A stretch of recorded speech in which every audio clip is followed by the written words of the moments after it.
See You Now is a podcast highlighting the innovative and human-centered solutions that nurses are coming up with to solve for today's most challenging healthcare problems. Created in collaboration with Johnson & Johnson and the American Nurses Association, and hosted by nurse economist and health tech specialist, Shauna Butler. People don't realize how much artificial intelligence is already embedded into things that they use every day. To order something or to resolve something. AI is not a technology.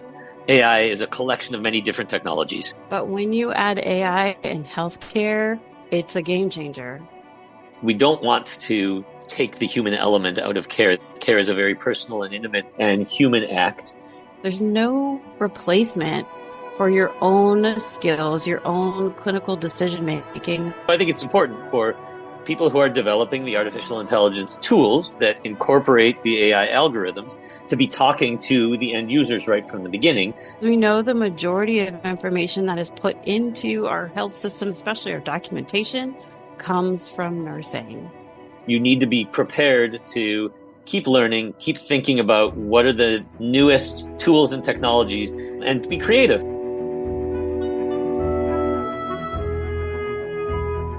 Welcome to See You Now. I'm Shauna Butler. AI is everywhere and is changing how we do everything, from recommending tacos, running shoes, and romantic partners, to guiding our navigation systems, investment portfolios, and clinical trials. And while AI-based technologies are busy solving complex problems, it's also generating big waves, loud headlines, and intrigue in every industry, every workforce, and everyone's life and future. And in healthcare, artificial intelligence is a game changer. AI-based technologies do many things faster and better than humans can alone, with the promise of so much more ahead. And with that comes a lot of questions, possibilities, and well-founded concerns. How can we ensure that AI is beneficial, not detrimental, to care and caring, to clinicians and communities? What unintended consequences are we overlooking by developing technology that can perpetuate bias, override clinical insight and instincts, or undervalue human presence? And nurses are leading the way in asking and helping to answer these questions. In this first episode of many to come on AI's role in transforming healthcare, we're starting with the basics and the big picture. What is artificial intelligence? How can we be sure AI is safe and equitable for everyone? And what's the best way of thinking about and working with AI in clinical settings, no matter how we use it? To explore these questions and more, we reached out to a nurse attorney with a specialization in bioethics and a veteran researcher and leading expert in computer science, AI, and machine learning to give us an overview of AI, the game changer it will be for healthcare, and how we can ensure AI is safe and beneficial for everyone.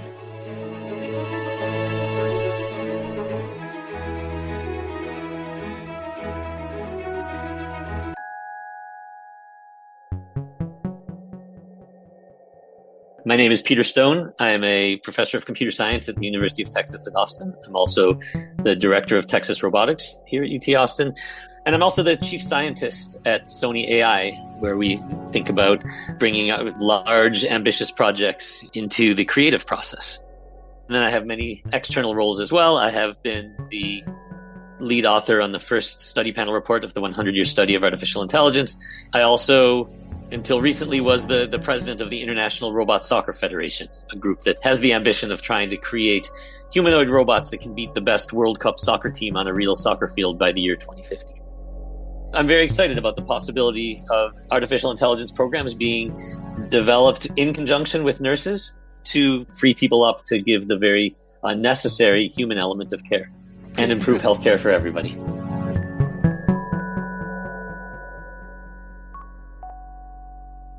So, Peter, McKinsey released a report in October of 2024, and it's titled The Pulse of Nurses' Perspective on AI in Healthcare Delivery.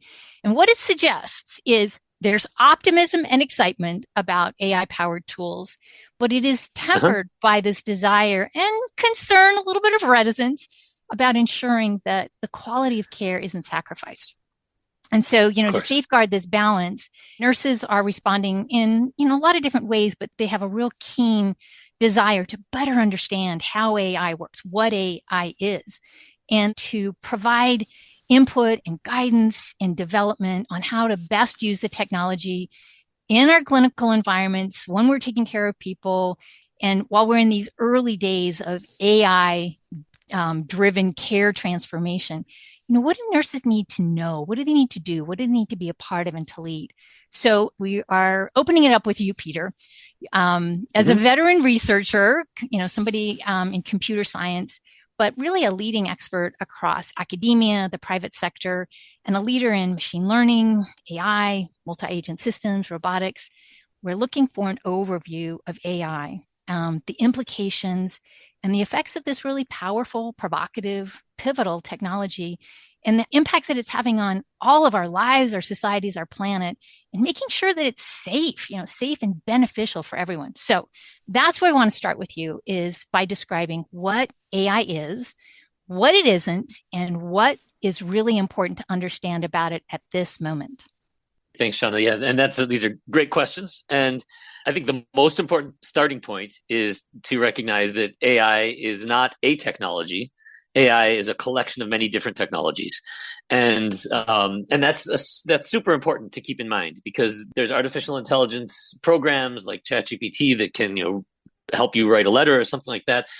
It's a completely different AI tool that would help somebody read a mammogram or help diagnose somebody, or even there's robots now trying to help nurses with parts of their job.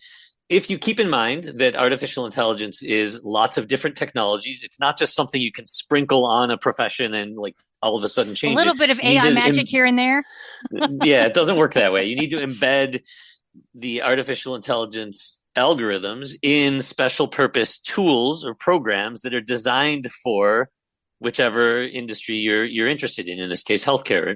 And it takes a combination of the capabilities of the algorithms with the domain experts for figuring out what are the best avenues for helping people to reduce the mundane aspects of their job and allow them to do best what people are needed for, what they're needed for. Like most professions, there are some parts that feel a little bit like drudgery. People go into care to provide the human element, to interact with the patients, and not to carry the linens from here to there, right? That's not what you go home and saying, I'm really glad I spent time walking from one place to another.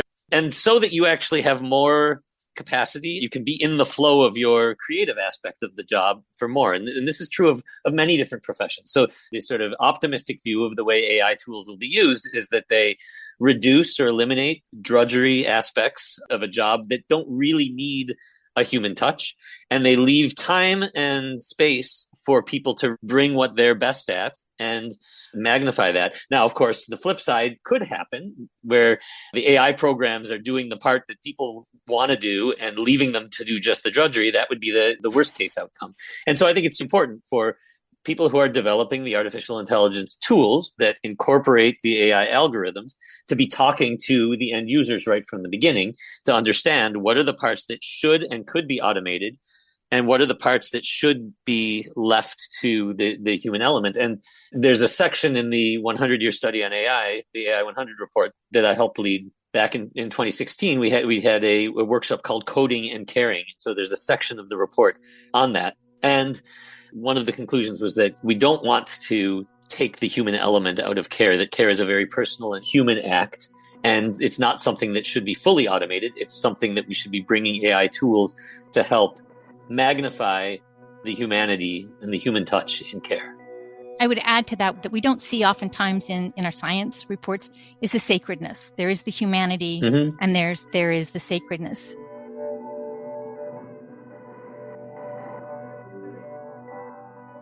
You said that AI is a set of technologies. And so when we talk about AI as a set of technologies, what is that set of technologies that comprise AI?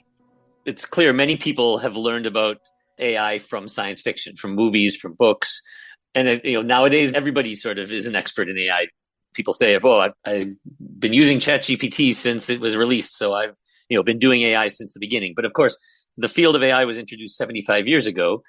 Historically, it came out of computer science, but it has grown to be much more cross-disciplinary, and there's bona fide experts in the social sciences and humanities as well, and that's very important. And you asked about the definition.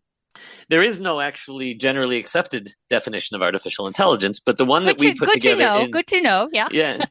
I mean, just because nobody can really even define intelligence, right? Is intelligence what people do, or is, our dogs also intelligent? Is a calculator intelligent? There isn't really a generally accepted definition of intelligence. So by extension, neither of artificial intelligence. But the definition that we put together in the AI 100 study was that it's a science and a set of computational technologies that are inspired by, but typically operate quite differently from, the ways people use their nervous systems and bodies to sense, learn, reason, and take action. So the idea is that it's not totally replicating people, but it's creating computer programs that can do the kinds of things that people do when we consider people to be acting intelligently. And it is more than just deep learning or large language models. There are areas such as computer vision, planning, symbolic reasoning.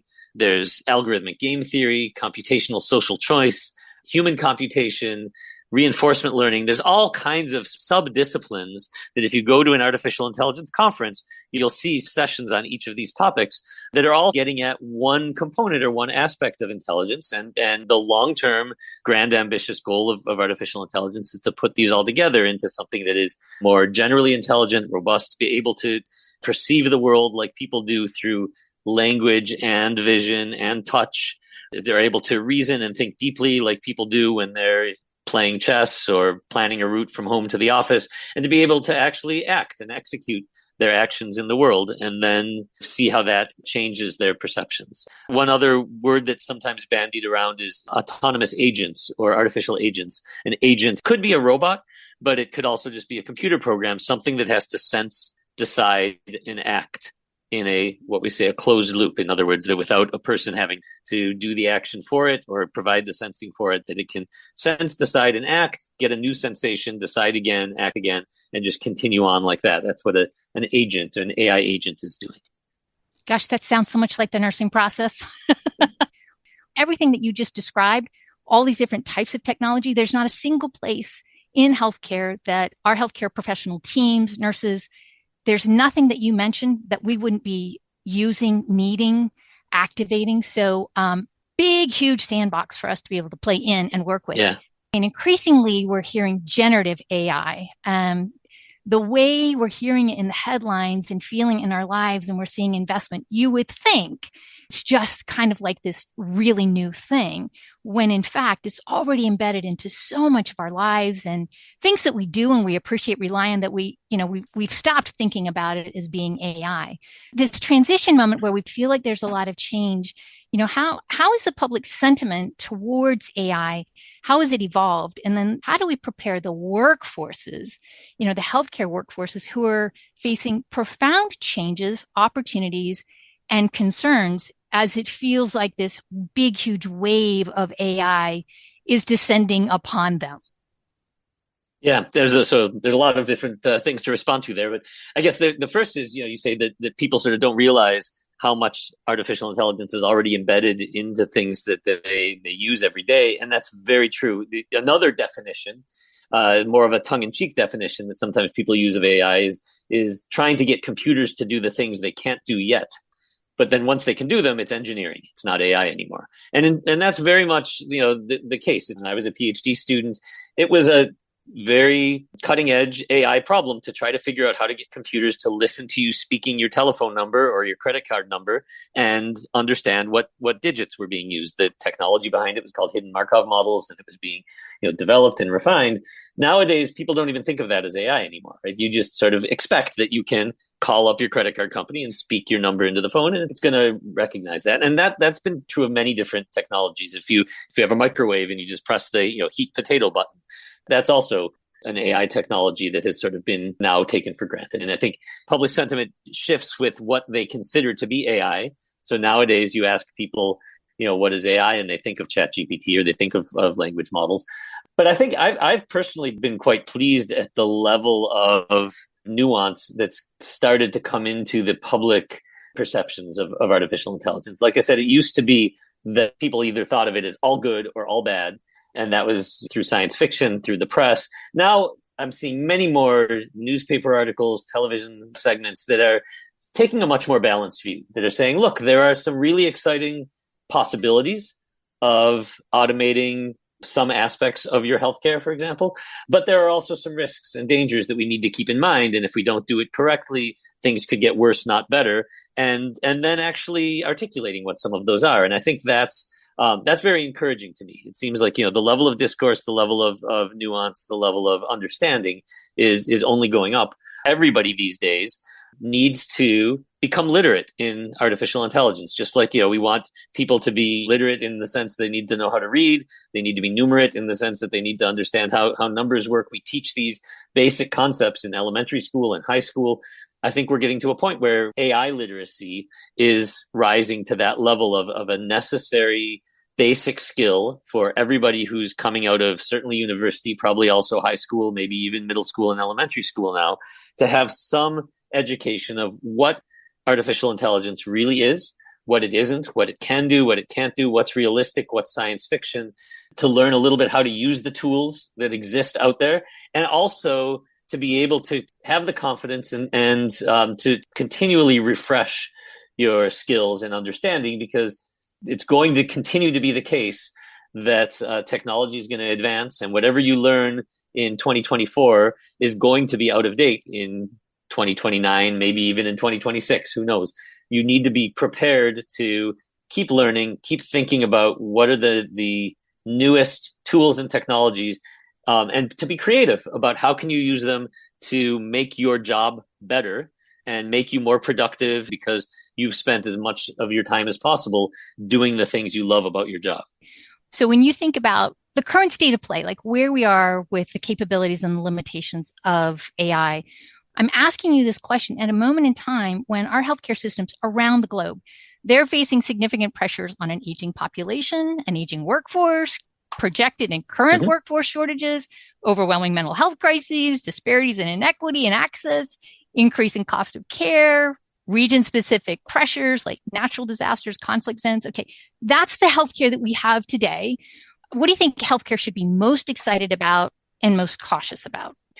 I think most excited about is at the very general level of being able to make many processes more efficient. And often it's the specialists don't have a full communication channel with one another. And I think AI tools can be helpful for that. That if you have an AI assistant that's aware of the conversation you had with your general practitioner and is also aware of the conversation you had with your podiatrist or your endocrinologist, that there may be connections that could be made that none of them are going to be able to do if they're not coordinating by talking to one another directly, which they just don't have the time to do. And so I think there are all kinds of possibilities in terms of logistics and coordination and back end. And those are opportunities for full automation, for things that you could take a program, an AI program, and possibly just do it. I think there's also opportunities for human AI partnerships in places where you would not trust an AI system to work on its own because of, there's a couple of risks. There's, hallucination. They're not always trustworthy. They do make things up. That's really important to recognize. They sound so authoritative, though. They really sound authoritative. They make things up with confidence, right? But that's actually not if you understand how they're trained, that's what they're trained to do. They're trained to sound plausible. They're not trained to be correct. People are working on trying to make them, the tools more correct. And I'm optimistic that things will get better, but it shouldn't come as a surprise that they are sometimes going to be incorrect. They can be fantastic for brainstorming. They might come up with something that you wouldn't have thought of. And that could be because it's incorrect, in which case you should discard it.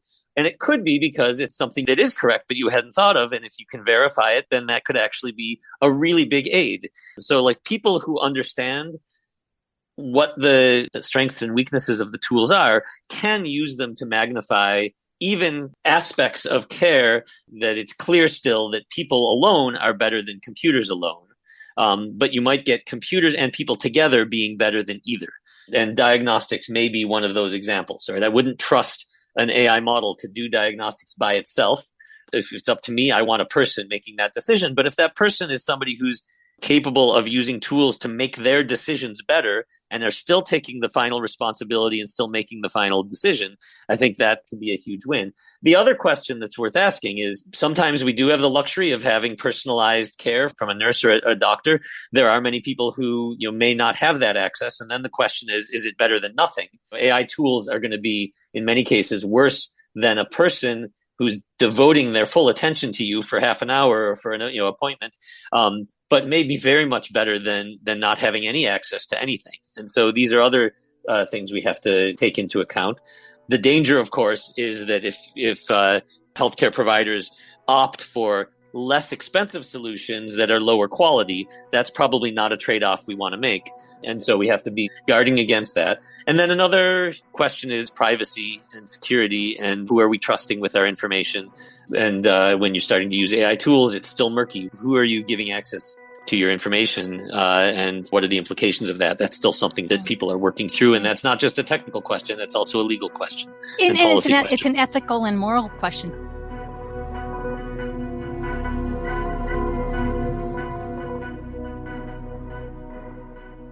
You are part of this pretty interesting group, the 100-year study of artificial intelligence, better known as AI 100. And it's bringing experts, academic, industry type of experts, researchers coming together.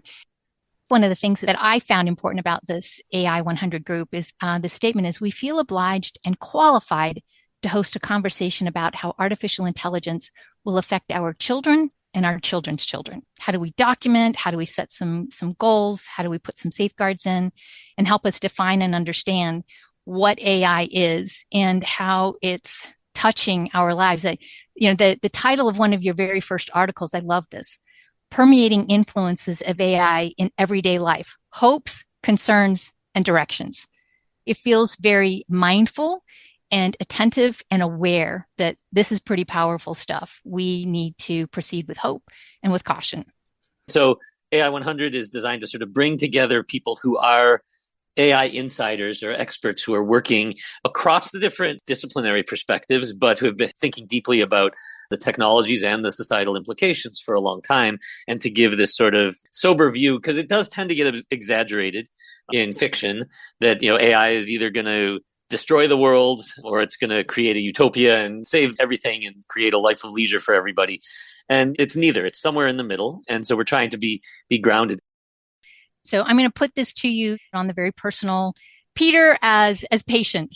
So knowing what you know as a researcher and where we are in state of play, what parts of that healthcare service do you think, yeah, I'm really comfortable with an AI managing that? And yeah, we're not there yet. It doesn't have the level of reliability, accuracy, personalization, sensitivity, discretion for it to be involved in this part of our healthcare service delivery. So yeah, like I said, Peter the patient, Peter the dad who's taken his child in. This is a good question. It's changing over time. I mean, I trust the doctor or the nurse that I'm interacting with to know what they are, able to do and what's able to be automated. When there's like a sensitive procedure that's going to be difficult, I want to be able to talk to a person. I want to be able to ask questions. When I'm being prescribed some routine medication and I want to know all of the side effects and how many times a day I should take it and whether it should be with food or something, I'm okay getting that information from a program and just looking up in my automated chart.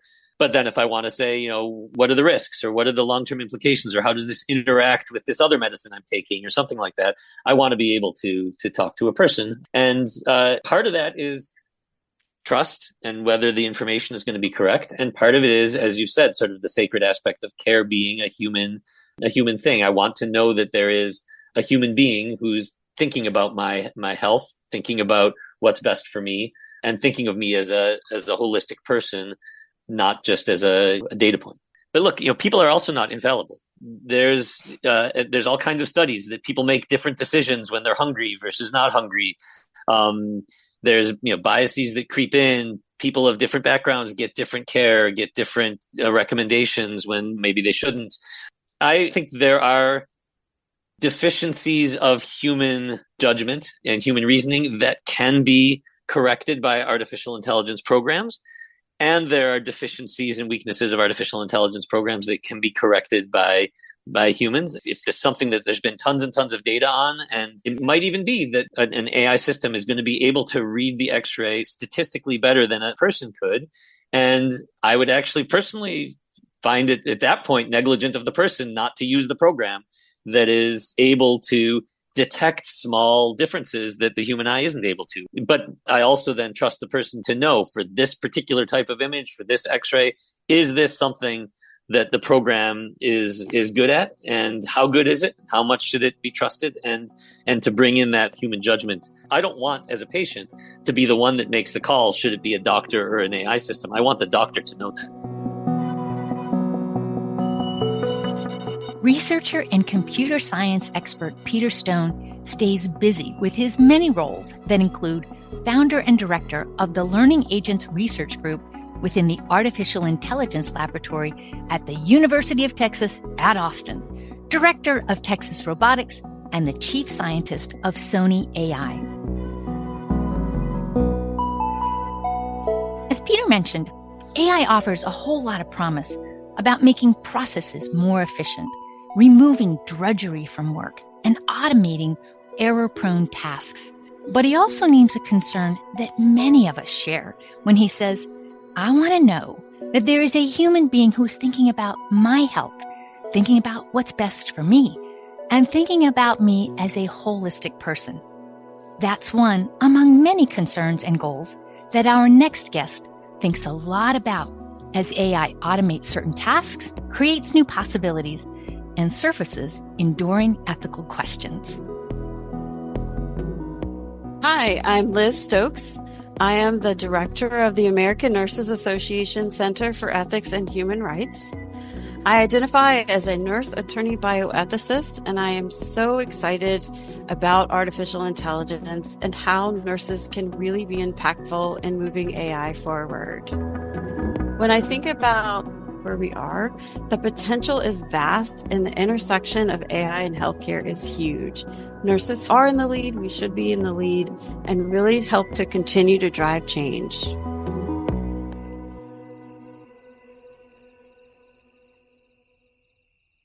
So, Liz Stokes, you must be very busy these days, because I read the headlines every single day, and there is nothing out there that doesn't include the words AI, artificial intelligence, generative AI, and they are the full range. They're hitting every single sector.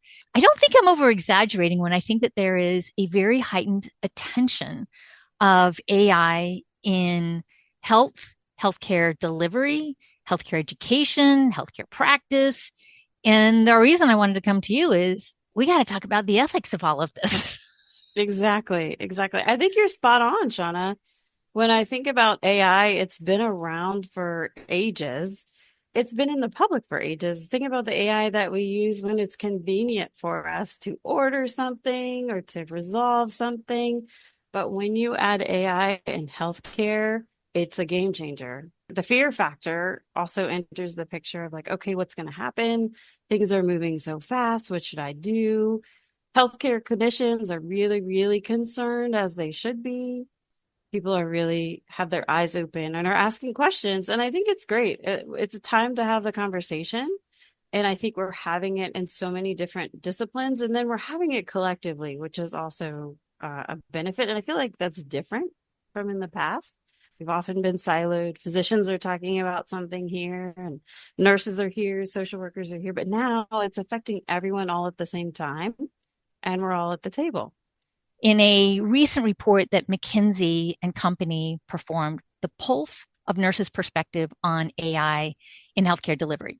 What they found, was pretty good size in respondents, but they found there was an optimism and an excitement about AI-powered tools that are tempered by a desire to ensure the quality of the care is not being sacrificed. Why I wanted to have this conversation with you is in all of this rush to understand and to build and co-create and commercialize and have these really powerful tools, we can't do this without a very serious, hard pause about ethics and about the guidelines. So that was why I thought we would come to you as an ethicist and a nurse and somebody who's thinking about equality, rights, social justice. How are you thinking about the definition of AI? Because what we're calling today AI wasn't the same thing that we were calling it, 2 years ago, 5 years ago, and probably won't be in 2 and 5 years forward. That's so funny you asked that, because as we're thinking about when we started having the conversation about ethics and AI, it was before COVID. And we wrote a position statement, hit the highlights about AI. COVID hit, so we paused everything. And then we published it after COVID. And about 4 months after we published it, generative AI hit, ChatGPT hit. And it's like, okay, so we're already outdated. And so, one of the things that we really focused on when we talked about what is the definition of AI, it's got to be a broad term because it is evolving so rapidly. There's so many different types of AI, so many different interpretations of what AI is. And we did not want to get down into the weeds of wordsmithing. Nurses know what AI is, right? They know that there's some algorithm or something that is happening that is not a human person doing something. And so we really were intentional about being broad, but also talking about it is your, decision-making that you might see in your electronic health record. It could be something that's part of the robotics that you might see going down the hallway in your unit. So we were trying to help nurses see the practicality of AI without getting lost into, do you understand what machine learning is and deep learning? Like, we really have heard from a lot of nurses who said, help me understand what this is so that I can make sure that I am using it safely, that my patients are using it safely, that I even know that it's being used in my facility, my institution. So we were intentionally broad in defining AI and really helping people understand there's a predictive piece to it, that it helps predict, whatever an outcome may be, and that it is based on the information that is input. So that is key. That's where nursing really has such an impact, because we know the majority of information that is put into our health system, especially our documentation, comes from nursing. And so it's critical that nurses understand what they write down may be used, could be used later on in some type of data output that has significant consequences on decision-making for either themselves or their patients. So let's talk about the fear piece. What are you hearing? What kinds of fears are you hearing? I presented on AI and ethics to a nursing conference. It was oncology nurses specifically. And I was walking off the stage and a nurse came up to me and she said, I'm really worried about AI in my institution because it is being used in our decision-making algorithms for our patients. And the algorithm may say one thing, but I know from my many years of practice that this is not what's happening with my patient. And Shauna, she was so emotional because she felt like the algorithm was making clinical decisions for her on her behalf, and she felt extremely threatened by that. And when she raised these concerns in her institution, she shared with me that the nurses were at threat of being disciplined, being sent to the board of nursing because they were challenging the algorithm. And it struck me because this is the hallmark of ethics. As we say that there are no technologies, there's no replacement for your own skills, your own clinical decision-making that we've learned through our education, that we've learned over our years of experience, and to think that there's something not human that's challenging that. And in order to speak up about it, this nurse did not feel like she was supported and felt like she might be disciplined. And then, of course, we hear the fear of economic displacement. So, we hear that, and there's data to speak to that. Again, we really... Just to dispel this. Yes. AI won't replace nurses. AI will replace what nurses do not need to be doing. I've heard AI is going to replace the nurse or the radiologist or whoever isn't using AI, but that's still kind of feeding into the fear of being replaced. And the thing is, a more positive thing is, we got a better, smarter way to work, which means you can do the things that only you're capable of doing. And this is one of these core technologies that just continues to upskill everybody in the care participation chain. And Shauna, what I hear you describing is trust building within the nurses. Nurses have to be able to trust the algorithm, trust the AI, so that they feel safe using it, that they feel safe that their patients are going to benefit from it. And the balance, because that's what ethics is a balance, is how efficient is this AI making your life? Have you ever seen those maps of the nurses' footprints in a shift when they're all over the unit, and they're getting supplies and they're going? And then we have, robots, AI robots now that will help and get the supplies. So there's a great efficiency, right? So you're spending more of that face-to-face time with your patient, with your family. AI is helping you in that situation, right? As a nurse. But if you think about the nurses who are so fearful of, well, I'm not trusting, what if it brings me the wrong supply? So they're really questioning whether or not this is going to help them. And this is not just for nurses, helping people understand that AI is not 100%. But the goal is that it is making our lives more efficient, so that it's going to have an output that is a higher percentage of accuracy than humans.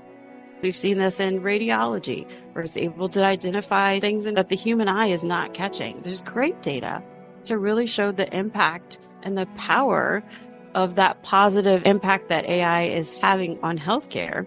So it's the balance it's balance in its time. I think nurses are just going to have to continue using it, understanding it, experiencing it before we get to that place where we're comfortable. It takes time and it takes trust as we continue to experience and engage with technology to get to the place where we're comfortable using it.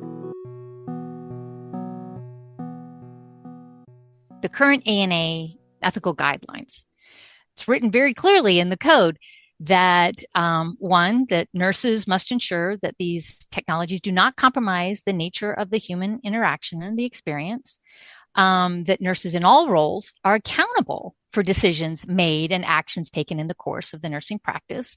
They also have the responsibility to provide leadership in the development and the implementation. Nurses are responsible for being informed about ensuring that there's the appropriate use of AI and that we understand it well enough that we can explain it to the patients that we're taking care of. So that is a lot of ethical guidelines and requirements and responsibilities for a technology that many of us I still don't understand it well enough for me to feel like I can accept responsibility for it. It's funny, people always say, I don't see artificial intelligence in the code of ethics. And we say the word is not there, but the sentiment is there. It is talking about advanced technologies. And I always say this, fill in the word. The ethics don't change. The technology changes, but the ethics are still the same. And it's really important for nurses to understand, again, that decision-making piece cannot be replaced by anything. By AI, by the monitors on the machine. If for some reason your machine output is telling you that the blood pressure is not what you think it is, that technology does not replace your critical thinking. And so we really help nurses understand that the ethics of making sure something is efficient for your practice, that it is not taking away your time that you need for nursing care, your time with patients, your time with families, your time for assessment, the skills and the science and the art of nursing that we all know. AI should be helping utilize those things and not taking away from it. One of the things that we often hear too is that nurses say, oh, well, we have this AI, so we don't need as many nurses. This AI, and it's like, no, never, ever, ever. That's not the right answer. And so it's important to speak up. It's important to really speak up. And the question I'm hearing now is, well, who do I speak up to? When I have this issue, there's, a lot of organizations don't have a technology committee, or some do. Some have an AI technology committee, or they have someone who is a representative for nursing and technology in their region or in their institution, but many do not. So we're helping nurses realize this is an ethical issue. Go to your ethics committee, go to your board, go to your shared decision-making governance committee, because this is not just an issue for you.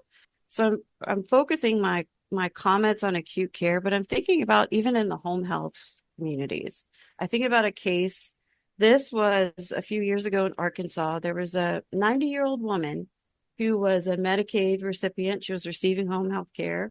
I think she was getting around 45 hours a week. There was a decision-making algorithm applied to her case, and her hours got reduced for home health care down to 30-something. And like I said, she's 90 years old. She's got dementia. She was so reliant on this care. And in this situation, she actually had to get legal assistance. So legal aid of Arkansas was able to jump in and really assist. But by the time they were able to reinstate her hours, she'd passed away because the algorithm didn't account for the holistic things that nurses would see. It didn't count for her diabetes. It didn't count for the fact that she was bedridden. But these are things that nurses know. It's part of our assessment. It's part of our skills. So we see AI is happening all over healthcare, and it intersects with so many other disciplines. So if you're in those situations, it's important to speak up to your governance committee. Really try to find advocates for your patients when you're seeing that the technology is actually causing harm versus benefit. And it's ethics. It's the risk, harm, benefit that we've always done and we continue to do.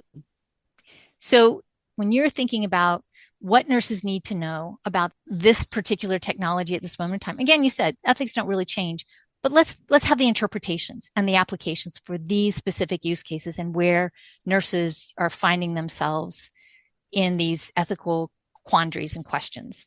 One of the biggest things I think when I think about AI, and we hear this all the time, is the justice piece and making sure that the technology is being used in a just way.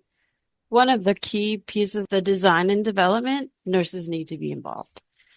And we hear, oh yeah, I was in part of the process when we had this company and we implemented into our documentation. But if they'd asked me before we even made the contract with the company, I would have picked a different company. So we even say, even before the design and development, nurses need to be at the conceptual part of the decision making, because we are often the end user of this technology. We're often even teaching our patients how to use this technology. Chatbots is a perfect example where patients or people may not understand this is not a person. This is not a nurse. It's not a clinician that is answering you. And they become reliant on that answer, and they make their decisions based on that answer. And a human person has never seen the person or the patient. Sometimes it's great. Sometimes it works out. They're able to get referred or they're able to get treated. But then it's those edge cases where it doesn't work out. It's not to say that we shouldn't have it. We just need to have more data to make sure that we're able to create the safeguards, prevent harm as much as possible. It's never going to be 100% without harm, because as humans, that's not how it is. So I think being realistic about that is our goal. It's our journey. Yeah. Most of the algorithms that are being trained right now are trained on insufficient data.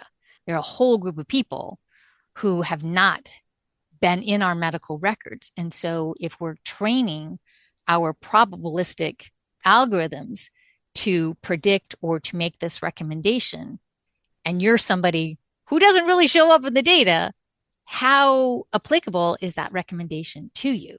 And that is making sure that people understand AI is not applicable in a universal way. So AI, the application of AI for one person may not be the same outcome, or may not be beneficial for the second person. So really understanding, just as you would apply any other technology, making sure that you're having that thought, that assessment, is this appropriate for this situation?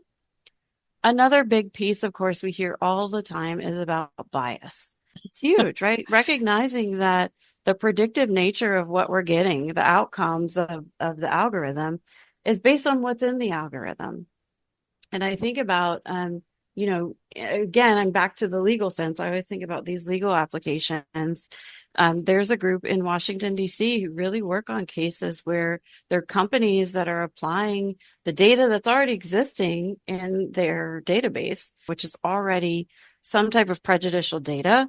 And then they're putting out the same harmful outcomes. And so they're able to look at banks or companies that, had loans, or they're applying loans in a discriminatory way, using that data to continue to, approve or disapprove individuals in a discriminatory way based on bad data. So it's important that we're accounting for bias. It is possible. So when you're working with developers and designers of technology, that has to be at the forefront of the conversation. How are you going to account for the bias in the data? Because we know that that's there. As an organization, as an enterprise, how is the ANA thinking about the use of AI, the range of generative AI tools in the work that they're doing? How are they leading by example? That's a great question. And that is something that we are tackling at a rapid pace as well, because again, the technology is changing so quickly. We are really looking at our own use of AI within the organization. We've created guidelines within our organization to help employees understand, our employees as well as our volunteers that work with ANA, to understand the use of AI. One of the really interesting stories that I heard recently is that employees of companies are putting things into generative AI platforms, not really recognizing that it's a public platform. So they're putting business notes in there and confidential information. And so they were able to type in, tell me the executive business notes of a top organization. And there's output. There's output of the data. But you're just not thinking that. You're thinking, oh my gosh, this is a great way to summarize our meeting. Let's put our notes in the system. And so really helping people to understand the significance of using generative AI, but then also the nuances. So we've talked about prompt engineering. What does it mean to put in a prompt? How can you make sure that the output is relative to what you need? So it's not like we're saying no, but it's like there's guidelines around the use, just as we're saying there's guidelines for nurses. It's the same thing for businesses and organizations to protect their confidential proprietary information, but also finding ways to make the work more efficient and more valued. Another very deep question, as we have AI come in and be supportive of our human intelligence, our instincts, I hope that it will make us smarter. I hope that we're pulling on the collective wisdom. At any point, do we have to be revaluing the human part of this? Is there a recalibration or a redetermination of the value of the human therapeutic process, the human care versus the AI care? Nurses have, part of their value has been the physical labor. And as we are able to automate a huge part of that, hopefully we'll reduce injuries. But there's a certain therapeutic presence where you've had that relationship with somebody and they've seen you at your most vulnerable, and this therapeutic stuff is deep. It's really good to think about that relationship. And as we were revising the 2025 code, it is set in a relational way. So the first 3 sections of the provisions of the code are really looking at the nurse-patient relationship.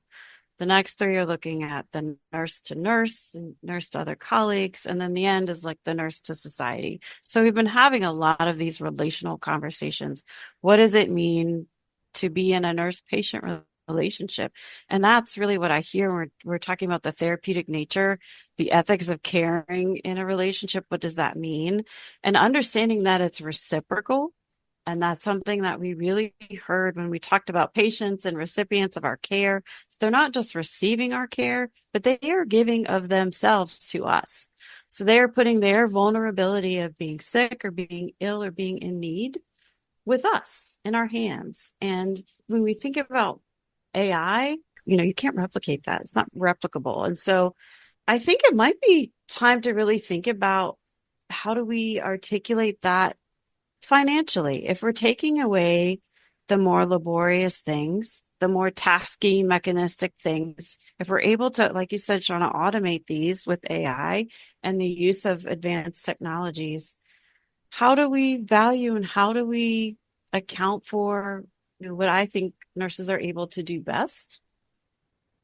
And so maybe there is this time for a reevaluation of what it means. First, what it means to be in a therapeutic relationship, because I think sometimes even patients are going to be fearful, like, oh, okay, well, if we're going to have a robot, are you still going to be my nurse? Are you still going to be able to provide for me the things that I think that I need?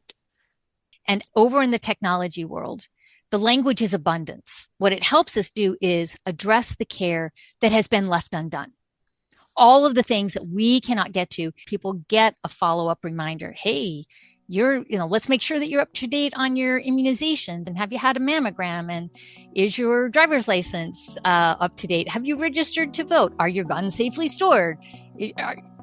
Have you done all the fall prevention around your house? Are you signed up for Medicare? I mean, there's so many different things that we could do that we never get to. And so these technologies create a sense of abundance in that time becomes free. So there is this financial value, there is a human value, there is a human flourishing value. Well, I will tell you, Shauna, it's interesting. One of the things you just said is one of the new focuses that we have included in the 2025 code, and that is on human flourishing. And the recognition that every human deserves to flourish, including nurses, as well as our patients and those that we care for, and figuring out how AI fits. How can AI support that? And I think it's exactly what you said, by doing the things that we often don't get to, or the things, the mechanistic things that we can automate so that nurses can help patients thrive. I think about if someone says, here's your prescription, take this 3 times a day with food. Do you have enough food to eat 3 times a day? Who's asking that question? And so there's the financial incentive right there. So your patient is not being readmitted to your hospital. It's really finding out what is the economic value of providing nurses that time and space to perfect and perform the art and science of nursing. AI is here. It is moving fast. It's going to shape so much of how we practice, how we learn, how we care for people. I'm excited. Are you excited about it? I'm really excited. And I think about just if you take account of where we are as a human evolution, that we are here with this massive technology that's really able to give us such incredible accuracy and predictability in a way that we have never as a species had before. It's very remarkable. Nurse, attorney, and bioethicist Liz Stokes is the director of the American Nurses Association Center for Ethics and Human Rights. We're grateful Liz is at the helm as we wrestle with the myriad of ethical, legal, and practical issues AI and all of technology present. Special thanks as well to researcher, computer science expert, and AI thought leader Peter Stone for his continued leadership, insight, and rational exuberance. Returning to the 100-year study on artificial intelligence, better known as AI 100, which studies and anticipates how artificial intelligence will impact society over the next 100 years. Amongst the qualified global experts and their scholarship and experience is the belief that specialized AI applications will become both increasingly common and more useful in the foreseeable future, improving our economy and quality of life across many dimensions. But this technology will also create profound challenges affecting jobs, income, communities, laws, opportunities, lifestyle, and other issues that we should begin addressing now to ensure that the benefits of AI are broadly shared. As we race toward this AI-powered future, Being aware, being involved, intentional, and transparent about the design and deployment of AI will build trust, allay fear and suspicion, avert harms in ways we might not predict or intend, and enable humans to flourish. If you haven't done so yet, subscribe to See You Now wherever you listen to podcasts to make sure to catch every episode as we dive into the thrilling possibilities and daunting challenges of AI. Coming up on our next exploration into how AI is transforming healthcare delivery, we're struggling across the board with a workforce shortage. We have to get creative in how we're going to render care to our patients. How can we bring generative AI into this conversation? How do we be very intentional about implementing technology as a part of our team? The number one thing that I am most cautious about as we make product and engineering decisions is not listening to our clinicians in the room. There's a piece to it that can really help alleviate a lot of the day-to-day burdens that nurses are facing right now, while still offering the safest patient care that we can. The goal is to dramatically increase healthcare access in such a way that we never could even consider. I truly think that the generative AI technology that we're utilizing today is going to help augment what clinicians are able to do. For me, the outcomes beget the technology. We're working here in AI. We're utilizing this incredible new framework of generative AI and large language models. But the most important thing here is how are we changing and impacting patient lives? How are we improving outcomes? Not only making it a healthier place for patients, but making it a healthier place for our providers and our clinicians in general. For See You Now, I'm Shauna Butler. Thanks for listening. Nurses are transforming healthcare through innovation, compassion, and leadership. And Johnson & Johnson is proud to continue its 125-year commitment to champion nurses through recognition, skill building, leadership development, and more. The American Nurses Association is dedicated to building a culture of innovation. Nurses improve the lives of patients and communities through innovative thinking, empathetic connection, scientific rigor, and sheer determination. ANA is proud to support and advocate for our nation's most valuable healthcare resource, our nurses. For more information on See You Now and to listen to any of the earlier episodes in our library, visit seeyounowpodcast.com.